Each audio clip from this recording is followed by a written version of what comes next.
জাকাত মানে কি ২.৫%? বছরের শেষে মাত্র ২.৫% টাকা দিয়ে কি আপনি জাকাত আদায় করছেন?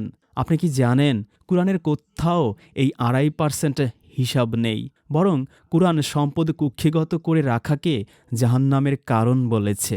আজ আমরা দেখব কিভাবে মোল্লারা একটা সামান্য পার্সেন্টেজ দিয়ে ধনীদের বৈধভাবে সম্পদ জমানোর লাইসেন্স করে দিয়েছে।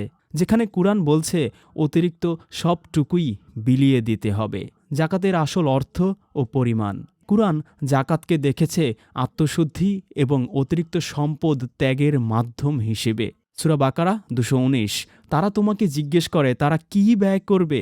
বলো, আল আফওয়া, যা তোমাদের প্রয়োজনের অতিরিক্ত। এখানে কোনো পার্সেন্টেজ নেই, বরং যা বেঁচে যাবে তাই দেওয়ার নির্দেশ। দলিল ২ সূরা শামস ৯। সেই সফল হলো যে নিজের নফসকে জাকাত করেছে, পরিশুদ্ধ করেছে। জাকাত মানে আত্মার বা নফসের পরিশুদ্ধতা। দলিল ৩ লাইল ১৮। যে তার সম্পদ দান করে জাকাতের উদ্দেশ্যে বা আত্মশুদ্ধির উদ্দেশ্যে। দলিল ৪ সূরা জুমা ২-৩।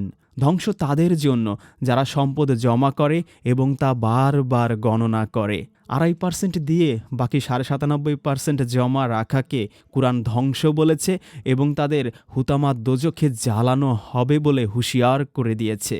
সূরা তওবা ৩৪-৩৫। যারা স্বর্ণ রৌপ্য জমা করে রাখে, কিয়ামতের দিন তা দিয়ে তাদের কপালে ও পিঠে দাগ দেওয়া হবে। ইনসাফ বনাম বাৎসরিক প্রথা।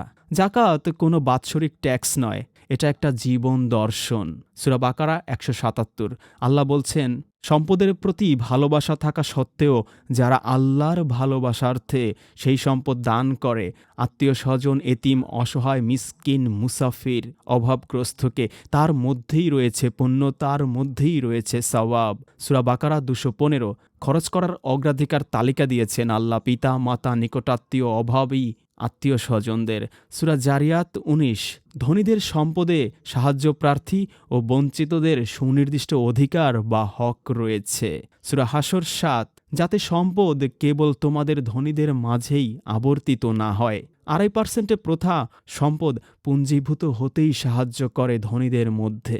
মোল্লাদের দেওয়া ২.৫% হিসাব মূলত সম্পদ জমানোর একটা ফাঁদ, একটা ট্রাপ। কুরআন বলে নিজের প্রয়োজনের অতিরিক্ত যা আছে তা অন্যের জন্য ছেড়ে দেয়াই হলো জাকাত বা পরিশুদ্ধতা।